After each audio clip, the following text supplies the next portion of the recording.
Okay, we go to the last part. The last part is about the traffic optimization. So why we need the traffic optimization? As the number of the internet users continues to increase, a larger number of users downloading the internet at the same time. So in the network, at the same time, there will be a limited network bandwidth. Because of the limited bandwidth, it results in the large network delay, the congestion, the packet loss, and may also cause insufficient device performance. So for the Sundray solution, what kind of traffic optimization methods we use? There are two ways. The first is the bandwidth control policy. The second is the flow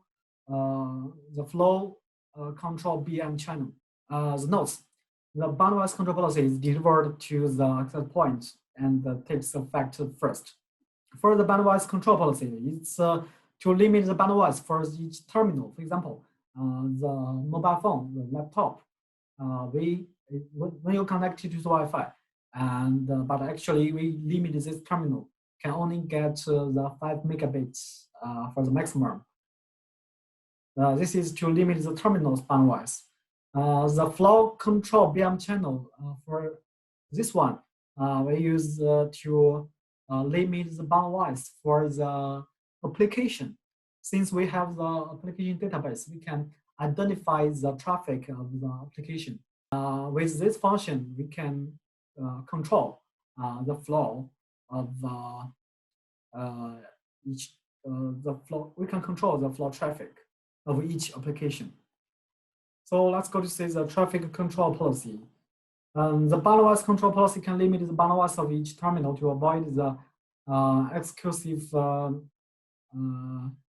excessive the flow rate of some terminals. Sending and receiving in the direction are from the perspective of the wireless clients. The sending is refers to that sending from the wireless client to the wireless AP, and the receiving refers to the sending from the wireless AP to the wireless client. Actually, it's the different direction of the traffic. For the traffic control tunnel, the wireless controller currently has the largest application identification and URL database. So with this database, we can control the flow based on the various application, and also can limit the speed for the unimportant service and ensure the bandwidth for the important service. For example, in some offices, we usually use the email to communicate with each other. So in this situation, we need to make to assure that for the key application, for example, for the email, you can get the last bandwidth. But for some other application, for example, the YouTube, we don't think it help for the work. So we can give it the last bandwidth. And you can flexibly match user destination IP address group and the effective time. So for the flow control, you can control it from multi-dimensional. So it's very flexible management. For example, here, it's an example. For some music or P2P downloads or SAP or Office, for all of this data, without flow control, the traffic, it's a mess. But with the flow control,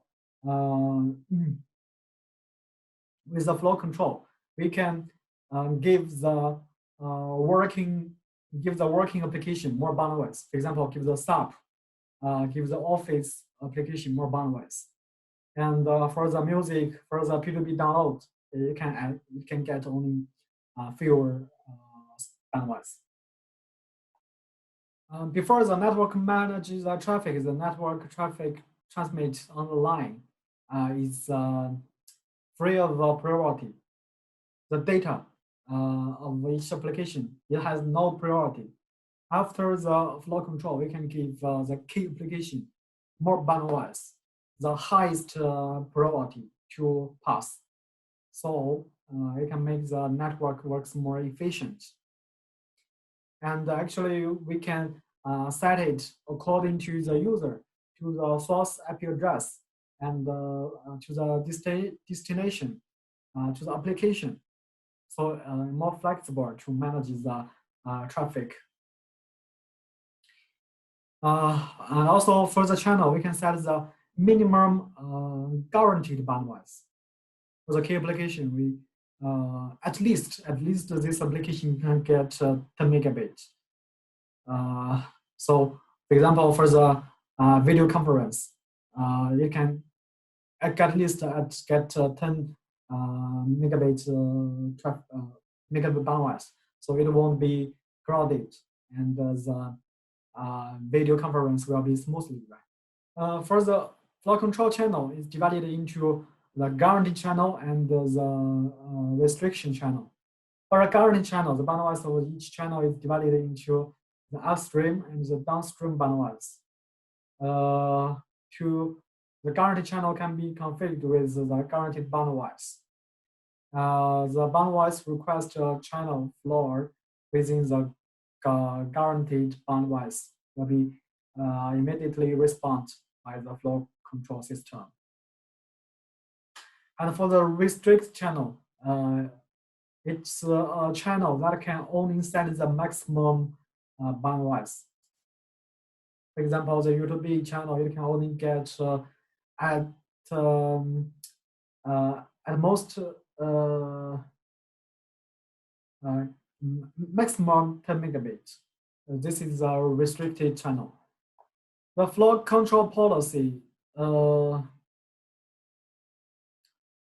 three parameters of the flow control policy, it's the first is limit a short bandwidth. So before you need to confirm the application whether it's limited or a short, whether give it limited or a short bandwidth.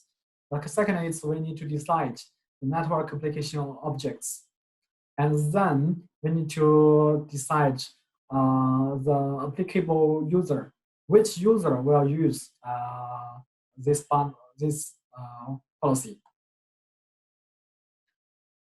For the configuration, the first we need to set the lamp bandwidth value, both in the internal work and the external work. The external network can perform the flow control as long as the traffic passes through the wireless controller. So for the first, we bind the line 1 with the interface, and then we give the line 1 the bandwidth. For example, it's outbound 100 megabits, inbound 100 megabits.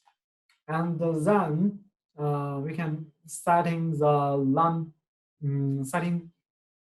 the channel type, whether it's a short bandwidth channel or limited bandwidth channel. Both in the internal network and the external network can perform the flow control as long as the traffic passes through the wireless controller. For the short bandwidth, it has the assured bandwidth and the maximum bandwidth. But for the limited channel, it has only the maximum channel, the maximum bandwidth. And for the flow control network application objects, this one it's which application needs to limit which application. For example, in the application, we can select the application to which can get which are in the limited channel or which application are in the assured channel. And at last, we need to choose the applicable user. For the group users or for the groups or for the users in the organization structure, a single IP or IP segment, which user are suitable for this policy. for this flow control policy. And there is some parameter for some common terms in the flow control policy. Later you can check it by yourself. We will share it to your email. And the next is the matching rules. For the flow control, how does it works? It's according to the matching rules. The user's internet traffic, according to the flow control channel strategy, it will sort out the matching channel from the top to the bottom. For example, just now we have already make the limitation, make the limit channel for the U2B, right? And when the traffic passes through the access controller will try to from the top to the bottom to match the limit the policy. The parent channel and the child channel in the parent channel and the children channel, without the limitation, it will continue to match the next. If it matches the default channel of the, if no one matches, it will go to the default channel without limitation. If the sum of the minimum protection radius of the protection channel exceeds 100%, it will continue to be converted according to its distribution ratio. So it's not recommended. For this one, we suggest you that for the protection channel ratio, the sum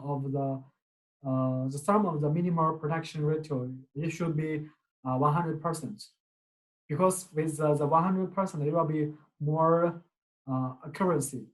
The next is about the line egress response. With the line traffic occupancy, the percentage is lower than this value, the line is considered to be the ideal. So after it detects that the usage of the usage is lower than this percentage, so it will think that for the bandwidth we have much more free bandwidth, and then we can allow some application to exceed this maximum threshold when the network is not busy.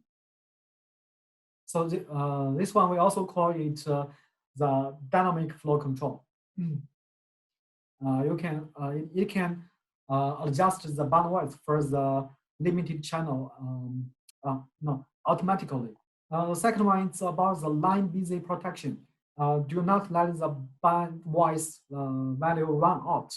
It means for the high bandwidth usage threshold, it means that the controller won't let the bandwidth to run out of all the bandwidth, because if the traffic if run out of all the bandwidth, it may be will lose the packets such as the video traffic. It will be freezed.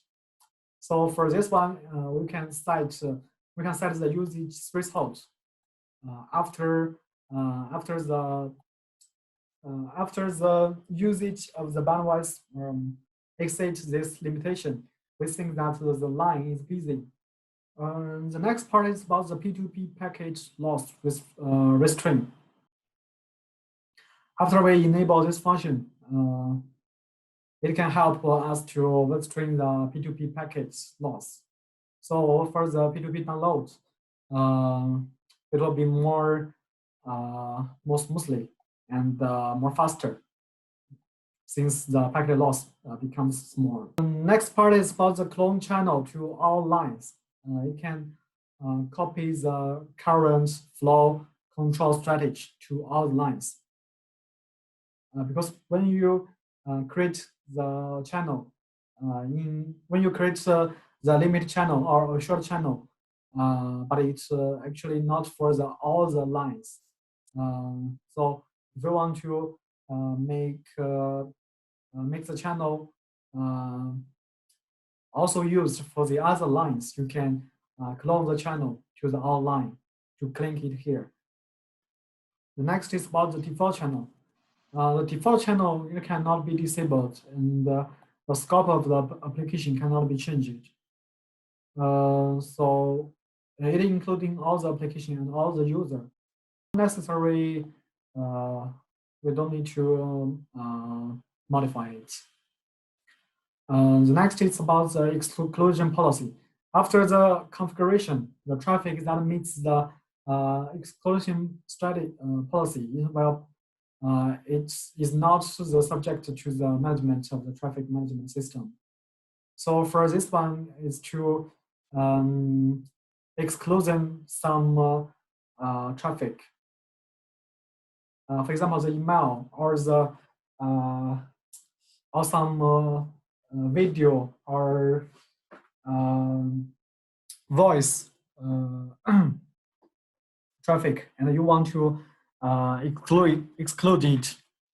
So we can in here to create the exclusion policy, and the bandwidth management cannot manage this traffic, cannot manage the traffic of this kind of traffic.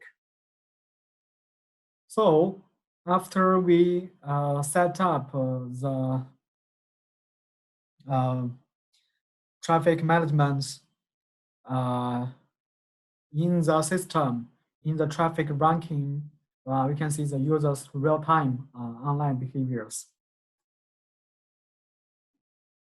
For example, in the status, we can see that the throughput and also the top clients by the traffic and the top apps by the traffics.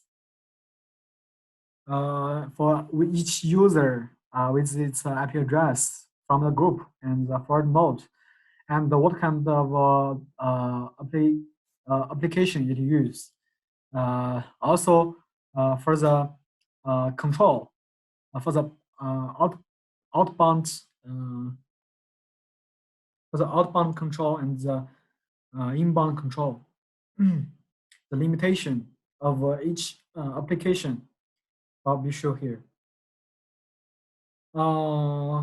Here's the last note for this feature. That is that when the flow control channel implements the flow control based on the application, so we need the application and the URL identification license. It must be valid, and the service must be enabled in the controller. Because we need to use the application database for the flow control, and we need the license be valid. For the bridged traffic control, just now we already all the flow control we talked about. It's the tunnel modes. It's for the central forwarding modes. For the bridged traffic control, how we can configure it. The flow control policy of bridge modes is similar to but in the bridged traffic control, we need to add the traffic handling policy. We need to choose the application control, and then in the bridged flow control policy to choose the applicable role and to add the channel. After we add the channel, we can limit the bandwidth, the outbound bytes and the inbound bytes, and choose the application. The flow control channel mentioned above is based on the centralized forwarding, and the local forwarding flow control strategies only support after the version 3.6.8. So if you want to use this function, you need to make sure that the access controller software version is higher than 3.6.8. And in the bridge mode, for the bridge mode traffic control, we need to make sure that it's in the bridge mode and with the bandwidth control. Before we need to make the bandwidth limitation. And then we need to make sure that the traffic handling policy is application control. Okay, here is some picture. In the authentication role, for this role, we need to give it the bandwidth control policy, for example, the 5 megabit. And for this Wi-Fi, need it to be the bridge mode. And then in the bridge traffic control, we need to enable the bridge traffic identification. And for this role, for the traffic handling policy, we need to use the application control policy. And then in the bridge flow control policy, to add the policy to choose the applicable role, the user audit. So when you want to configure it, just follow the PowerPoint.